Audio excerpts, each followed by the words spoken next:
So imagine that to have an informative intuition means that you posit a question, and that's a form of humility. It's like, there's something I need to know that I don't know, that I could know, that I'd like to know. It's like, so you set the stage. Well, once you set the stage, the probability that a creative idea will enter the theater of your imagination is much enhanced.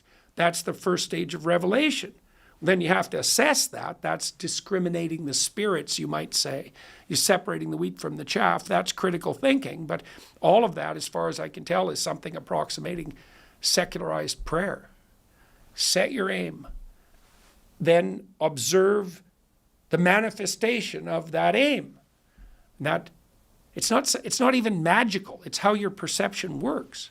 Now, there's a magic to it, because I suppose the magic is that you can think up something you never thought up before. How the hell do you do that? It's more like you experience it, right? You set your aim, you have a question, so you're on your knees hoping for an answer. The light bulb goes on. Well, if that's not revelation, then what the hell is it? It's the same thing.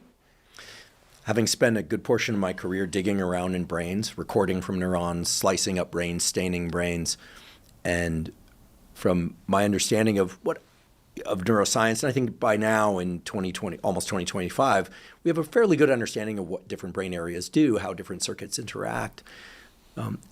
I don't see how anyone who's really interested in how humans work can not believe in God. And I'm not being disparaging of people that don't. I know people that are atheists. I have some in my family.